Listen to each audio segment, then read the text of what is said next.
Merhabalar, Nefis Tarifler kanalıma, mutfağıma hoş geldiniz arkadaşlar. Bugün sizlere Ramazan'a özel hazırlık amaçlı çektiğim videoyu bugün yayınlamak istedim. Daha doğrusu ancak montajını yapmaya fırsat bulabildim.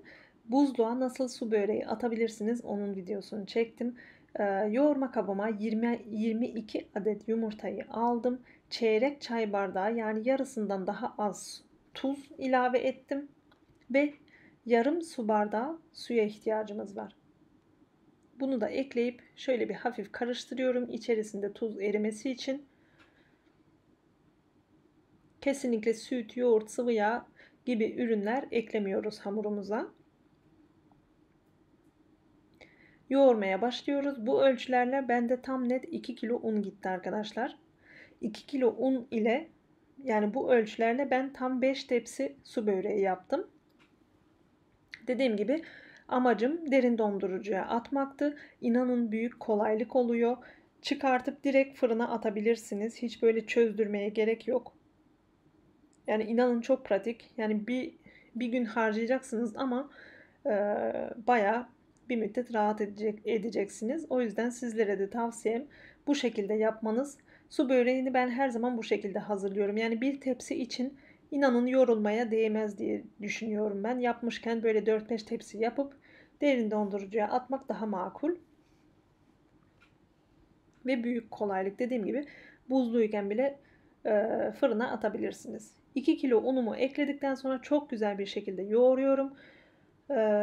Ben makineyle yapmayı tercih ettim. Ama elde de yoğurabilirsiniz. Kıvamı bu şekilde, oldukça sert bir hamur olmalı arkadaşlar.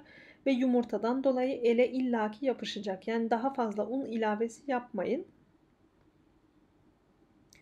Hamurumu direkt bezelere ayıracağım ve o şekilde bekleteceğim. Eğer zamanınız varsa yoğurduktan sonra bir yarım saat leğende bekletmenizi tavsiye ederim. Şimdi bütün hamurumu ilk etapta büyük 5 bezeye ayıracağım. Ve her bezeyi 10 adet küçük bezeye ayıracağım. Yani her bir tepsi börek için 10 beze kullanacağım.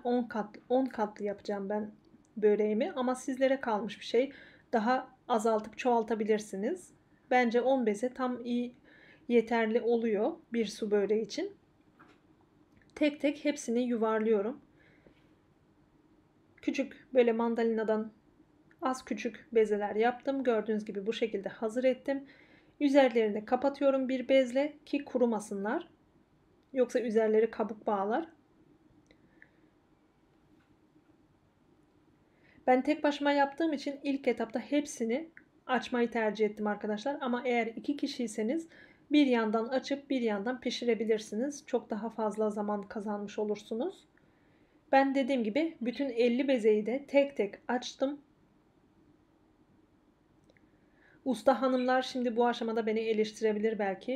İnanın hamur açma konusunda asla iddialı değilim. Ama kendimce yine de beceriyorum diye düşünüyorum. İlk etapta merdane ile biraz büyüttüm bezemi. Daha sonra oklavayla devam ettim. Dediğim gibi asla böyle hamur açma konusunda iddialı değilim. Muhakkak ev hanımları benden çok çok daha iyi yapıyordur. Ama dediğim gibi kendi işimi kendim görüyorum misali. Yapmaya çalışıyorum elimden geldiğince. Gayet ince açmaya çalışıyorum.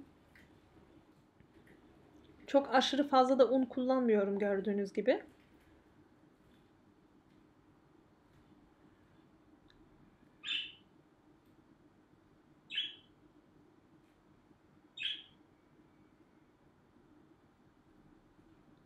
Hamurumuz bu incelikte olacak artık arkadaşlar. Gördüğünüz gibi. Ve temiz bir bez serdiğim masama aktarıyorum açtığım bezeleri. İlk etapta böyle aralıklı koyuyorum arkadaşlar. Birbirlerine değmeyecek şekilde.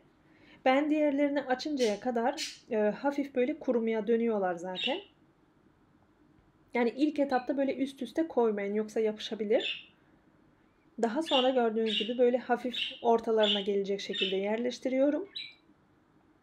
Bu şekilde. Yapışma olmuyor. Kesinlikle içiniz rahat olsun. Zaten hafif de kurumaya başlıyorlar.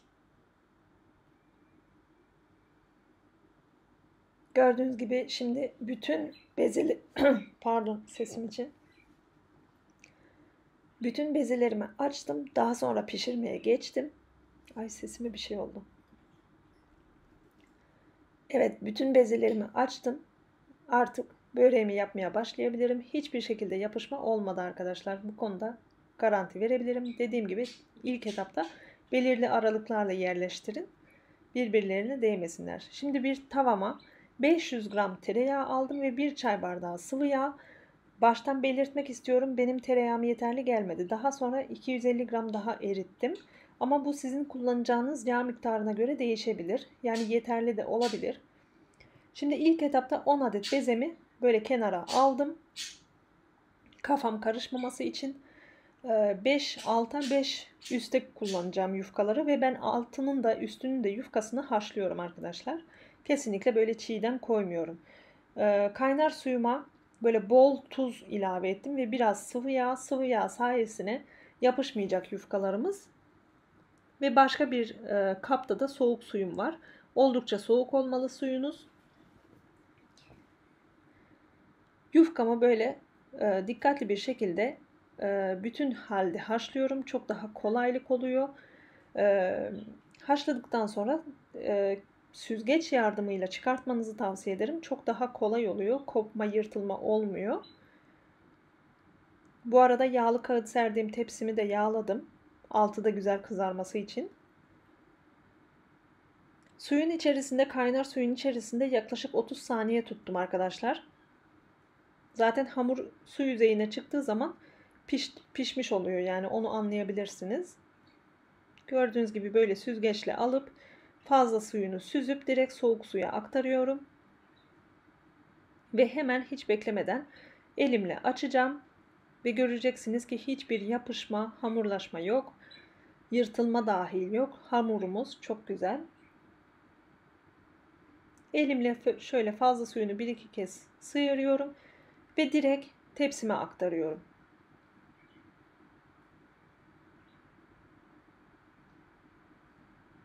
Biraz açıyorum. Hafif böyle pileli büzgülü durması daha güzel. Su böreğinin özelliği de o zaten. Biraz tereyağı karışımından sürüyorum.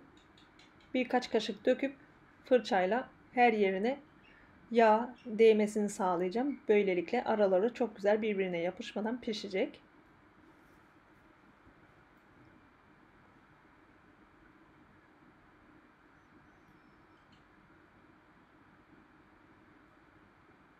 Diğer 4 bezemi de aynı şekilde haşlayıp üst üste koyacağım.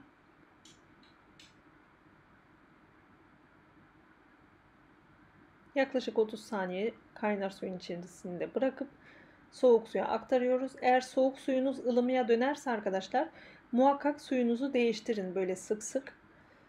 Soğuk suda sıkmanızı tavsiye ederim, yani ılık suda olmaz. Ve hamurumuz çok güzel, gördüğünüz gibi hiç yırtılma yok. Yapışma da yok. Her katında yağlamayı unutmayın.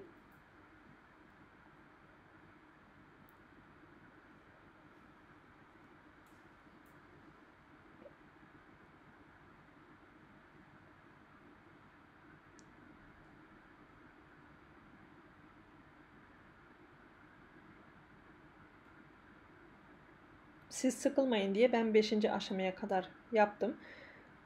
Bu 5. yufkam, yağlayıp üzerine, ortasına yani dilediğiniz iç harcını koyabilirsiniz. Ben klasik peynirli maydanozlu yapmayı tercih ettim. Klasik, herkesin sevdiği bir lezzet aslında. Diğer 5 yufkayı da aynı şekilde haşlayıp soğuk sudan geçirip böreğimin üzerine yerleştiriyorum. Buraları hızlı hızlı geçmeye çalıştım. Ona rağmen biraz videom uzun oldu, kusura bakmayın. Buzluğa da nasıl atarsınız? Tepsiyle böyle bir poşet geçirin veya streçten geçirin. Altına yağlı kağıt serin mutlaka. Öyle dondurun. Donduktan sonra altındaki yağlı kağıtla birlikte poşete koyup derin dondurucunuzda haftalarca, aylarca saklayabilirsiniz.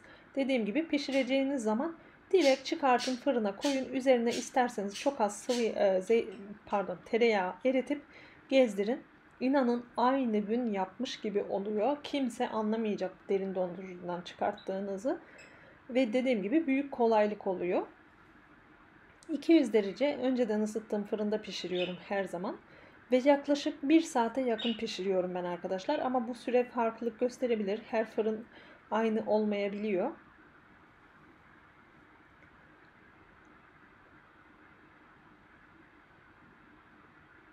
Dediğim gibi ben tek başıma yapmama rağmen e, başarabildiysem sizler de çok rahat yapabilirsiniz. Çünkü dediğim gibi benim alanım değil yani böyle hamur açma olayları. Ama ona rağmen yapabildiysem herkes yapabilir diye düşünüyorum. Fırçayla tereyağımdan sürüyorum her yerine ve 200 derece ısıttığım fırına ilk tepsimi veriyorum. Birinci tepsimi ben pişirdim sizlere iç dokusunu göstermek amacıyla. Diğer 4 tepsimi de derin dondurucuya attım. Nasıl attığımı, nasıl poşetlediğimi çekmek aklıma gelmedi arkadaşlar. Ama iyi ki de çekmemişim. O zaman videom bayağı uzun olacaktı ama dediğim gibi başta altına yağlı kağıt serin. Aynı bu şekildeki gibi tepsiyle birlikte atın derin dondurucuya. Donduktan sonra poşetleyin. O zaman yer kaplamayacak. Fırından çıkan böreğimin üzerine temiz bir bez kapattım. Diğer tepsilerim bu şekilde gördüğünüz gibi tepsilerle birlikte donduracağım. Böreğim 15 dakikadır dinlendi. Üzeri böyle yumuşacık pufidik pufidik oldu. Şimdi ters çevireceğim sizlere altını da göstermek için. Altı bile çok güzel bir şekilde eşit bir şekilde kızardı. Diğer bir tepsi yardımıyla çevireceğim. Yağlı kağıt serdim.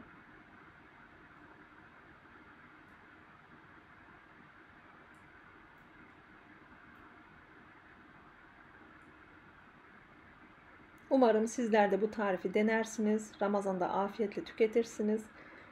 Umarım beğenerek izlemişsinizdir. Şimdiden yapıp yiyecek olan herkese afiyetler olsun diyorum. Sizlere harika menüler hazırladım. Harika yemek tarifleri hazırladım. Lütfen Ramazan boyunca kanalıma abone olmadıysanız abone olun, takipte kalın. Çünkü mükemmel tarifler gelecek. İnanın beklediğinize değecek. Çok güzel, birbirinden güzel, değişik tarifler çekmeye çalıştım. Umarım beğenirsiniz. Ve yine söylüyorum, eğer benden istediğiniz özellikle bir tarif varsa lütfen yorumlar kısmına belirtin. Elimden geldiğince bütün isteklerinizi yapıp çekmeye çalışacağım. Evet, bugünlük benden bu kadar diyorum. Bir dahaki tarifte, bir dahaki videoda görüşmek dileğiyle diyorum. Hoşça kalın, sevgiyle kalın.